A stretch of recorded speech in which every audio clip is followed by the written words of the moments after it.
Hi everyone, welcome back to my channel. My name is Anil और React JS की इस video के अंदर हम बात करने वाले हैं component did mount life cycle के बारे में। इसके ऊपर बहुत सारे इंटरव्यू क्वेश्चंस होते हैं, उसके बारे में भी बात करेंगे और इसका यूज़ क्या होता है सबसे पहले मैं आपको वो बताऊंगा। बाद में क्लास कंपोनेंट बनाऊंगा, आपको ये बताऊंगा कि स्टेट और प्रोब का इसके ऊपर क्यों इम्पैक्ट नहीं होता है। हाँ बिल्कुल, इस लाइफ साइकिल मेथड के ऊपर स्टेट या प्रोब के अपडेट होने का कोई भी इम्पैक्ट नहीं होता। और ऑब्वियसली मैं इंटरव्यू क्वेश्चंस के बारे में बात करेंगे और अगर आप चाहो तो मुझे इंस्टाग्राम के ऊपर यहाँ पे ज्वाइन कर सकते हो।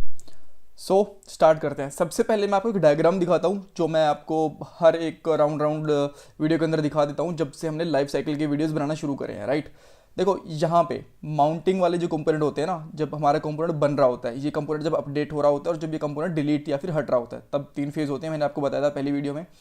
कंस्ट्रक्टर, इसका मैं वीडियो बना चुका हूँ। सबसे पहले ये कॉल होता है जब तक हमारा HTML रेडी नहीं होता, रेंडर रेडी नहीं होता, तब ये होता है।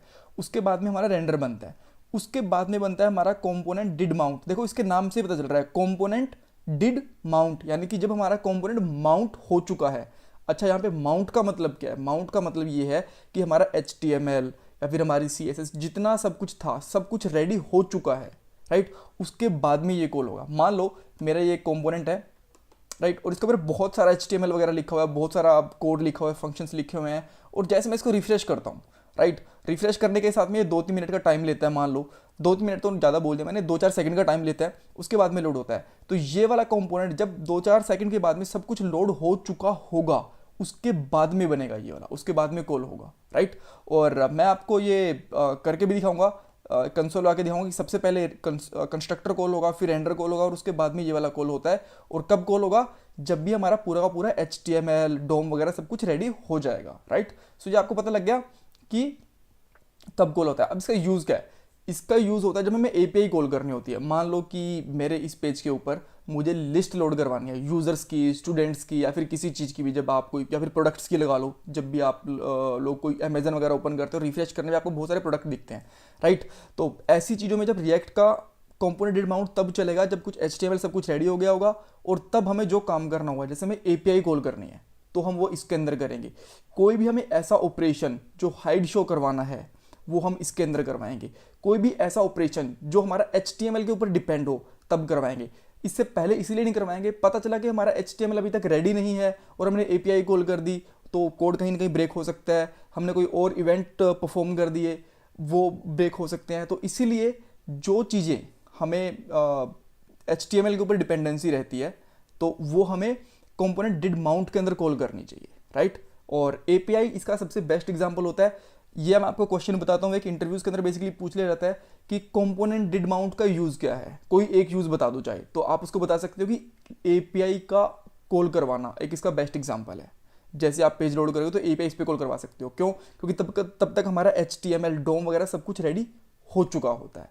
राइट, एक क्वेश्चन ये पूछ लिया जाता है कि रेंडर पहले कॉल होता है या फिर कंपोनेंट डिड माउंट कॉल पहले कॉल होता है। तो आपको बताना है कि पहले रेंडर कॉल होगा जब हमारा पूरा कंपोनेंट छप जाएगा, पूरा पूरा माउंट हो जाएगा, उसके बाद में कंपोनेंट डिड माउंट कॉल होगा। और इसके नाम से भी यही पता चल रहा है, कंपोनेंट डिड यानी कि हो चुका है माउंट। राइट, इस तरीके से।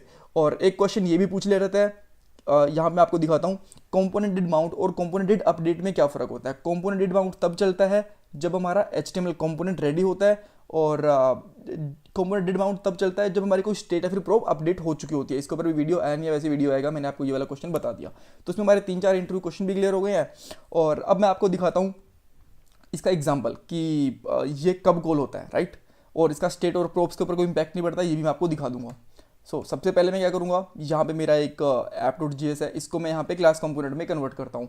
हमेशा मैं स्टार्टिंग से कोड क्यों करता हूँ, मैं इसको पहले से कन्वर्ट करके क्यों नहीं रखता, ताकि आपको पूरा का पूरा कोड दोबारा देखने को मिले। और जब तक जितना ज़्यादा कोड आप दोबारा दोबारा देखोगे, आपके दिमाग में वो कोड बैठ जाएगा और आप इजीली प्रोग्रामिंग सीख पाओगे जल्दी, और रिएक्ट भी आपके दिमाग में बैठ जाएगी। राइट, इसको हम कन्वर्ट करते हैं यहाँ पे क्लास के अंदर, और उसके लिए हमें यहाँ पे इंपोर्ट करना पड़ेगा react, import react from react.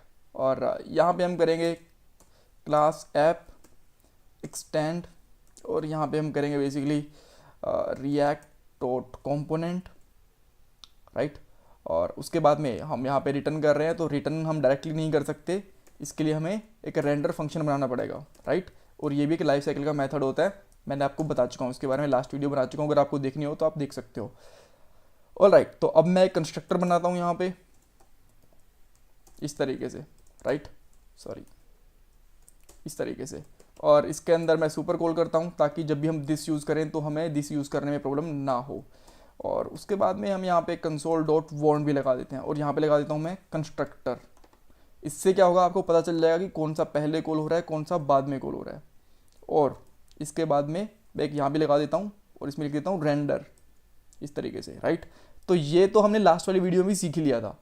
अब हम लिखते हैं यहाँ पे कंपोनेंट डिड माउंट, राइट, इस तरीके से। देखो इसका डी और एम कैपिटल रहेगा, राइट, और इसके अंदर भी मैं एक कंसोल लगा देता हूँ इस तरीके से।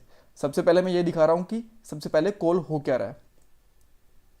अब मैं यहाँ पे आऊँगा, इसको रिफ्रेश करूँगा। जैसे मैं इसको रिफ्रेश करूँगा, आपने देखा सबसे पहले कंस्ट्रक्टर कॉल हुआ, फिर रेंडर और फिर कंपोनेंट माउंट। क्यों? क्योंकि रेंडर के अंदर हमारा HTML सब कुछ रेडी हो जाता है और कंपोनेंट डिड माउंट जस्ट हमारा HTML के रेडी होने के बाद, डोम के रेडी होने के बाद में कॉल होता है। तो इसीलिए हम API वगैरह इसके अंदर ही कॉल करते हैं। जब हमारी API की वीडियो आएंगी तो आपको मैं दिखाऊंगा कि इसी के अंदर हम API वगैरह कॉल कर भी रहे हैं। Great, all right. तो अब यहाँ पे एक स्टेट लेके दिखाता हूँ आपको और दिखाऊंगा कि स्टेट का जब हम स्टेट करेंगे तो रेंडर तो फिर से चलेगा बट कंपोनेंट डिड माउंट फिर से नहीं चलेगा, राइट। तो अब इसका कोई काम नहीं है, इसको हम यहाँ से हटा सकते हैं एटलीस्ट, क्योंकि इन दोनों को तो हमें देखना है अभी के लिए, राइट, कि स्टेट अपडेट होने पे क्या होता है, बट इसका कोई काम नहीं था। यहाँ पे लिखता हूँ दिस डॉट स्टेट और यहाँ पे भी लेता हूँ एक नेम, और नेम बेसिकली लिखता हूँ let's say Anil. By default मैंने यहाँ पे नेम ले लिया अनिल, और अब मैं इसको यहाँ पे प्रिंट करवा देता हूँ this dot state dot name, right, और राइट। और अब मैं एक बटन भी लूँगा यहाँ पे जिसके ऊपर मैं इसको अपडेट करवा के दिखा सकूँगा। यहाँ पे लिखूँगा अपडेट नेम, दैट्स ग्रेट। और अब हम यहाँ पे इवेंट बनाएंगे एक, सॉरी, ऑन क्लिक इवेंट, और ऑन क्लिक के ऊपर हम क्या करेंगे, इस तरीके से लिखेंगे दिस डॉट सेट स्टेट, और सेट स्टेट के अंदर नेम अपडेट करवाएंगे तो नेम और अपडेटेड नेम मैं लिख देता हूँ यहाँ पे सिद्धू। और अब हम यहाँ पे आते हैं, सब कुछ मैं यहाँ से हटाता हूँ। पहली बार एक बार रिफ्रेश करूँगा तो रेंडर चला, उसके बाद में कंपोनेंट डिड माउंट चला। अब मैं जब भी इस पर क्लिक करूँगा कंपोनेंट डिड माउंट नहीं चलेगा। ये देखिए हमेशा रेंडर ही चल रहा है हर बार, कंपोनेंट डिड माउंट नहीं चल रहा, क्योंकि मैंने आपको बताया था कंपोनेंट कब चलता है, जब हमारी एप्लीकेशन खाली माउंट होती है। अपडेट के ऊपर तो है ही नहीं, ये देखो इसका स्कोप यहीं तक है, यहीं तक बता रखा है। जब भी हमारा कंपोनेंट माउंट होगा तब चलेगा, अपडेट होने पे है नहीं। अपडेट के ऊपर कंपोनेंट डिड अपडेट चलता है, वो आपको नेक्स्ट वाली वीडियो के अंदर मिलेगा, राइट। सो आपको समझ में आ गया, ऑल राइट। तो इसका एक फ़ायदा और है कि हम इसके अंदर API कॉल क्यों करें, क्योंकि देखो ये बार बार अपडेट हो नहीं रहा। जब हम इस पर क्लिक कर रहे हैं तो मान लो मैंने एक कंपोनेंट डिड माउंट के अंदर मैंने कोई API कॉल कर दी, राइट। सो उससे क्या होगा, जैसे वो स्टेट वगैरह प्रोप सब होगी तो मुझे ये अपडेट होगा ही नहीं यहाँ पे। तो दैट्स गुड ना, कि अदरवाइज जगह बार बार अपडेट हो तो API बार बार कॉल होती। तो इसीलिए एक बार हुआ, इस यहाँ पे API कॉल हो गई और बार बार हम API कॉल करना नहीं चाहेंगे कभी भी, राइट। इसलिए हम यहाँ पे API कॉल वगैरह भी करते हैं, इसका एक अनदर रीज़न है, राइट। सो अच्छा, मेरा इस वीडियो के अंदर एक क्वेश्चन है और ये क्वेश्चन बहुत बार पूछ लिया जाता है कि क्या हम लोगों को रेंडर के अंदर यहाँ पे स्टेट को अपडेट करवाना चाहिए, और क्या हमें, आप ये भी क्वेश्चन है और आप ये भी इसका भी आंसर कर ही सकते हो कि क्या हम कंपोनेंट डिड माउंट के अंदर स्टेट अपडेट करवा सकते हैं। आप इन दोनों का आंसर कर सकते हो कमेंट बॉक्स के अंदर। एक चीज़ मैं आपको बताता हूँ, कंपोनेंट डिड माउंट का तो चलो अलग बात है, बट अगर रेंडर के अंदर आप स्टेट अपडेट करोगे ना तो आपको अजीब रिजल्ट मिलेंगे। कभी करके देखना, यहीं पे कोई दिस डॉट स्टेट अपडेट करवाना, अब आप ये बोलोगे कि बटन के क्लिक के ऊपर स्टेट अपडेट हो तो रही है, बटन के क्लिक के ऊपर बटन का इवेंट हो गया। आप डायरेक्टली इस तरीके से यहाँ पे लिख के जो ये स्टेट है यहाँ पे लिख के देखना, और फिर देखना आपको क्या रिजल्ट मिलेगा। थोड़ा अजीब रिजल्ट मिलेगा, और वो आप बताना कि आपको ये चीज़ पहले पता थी या नहीं पता थी, right. So thanks for watching this video. Channel को सब्सक्राइब करना बिल्कुल मत भूलना। Bye bye, take care.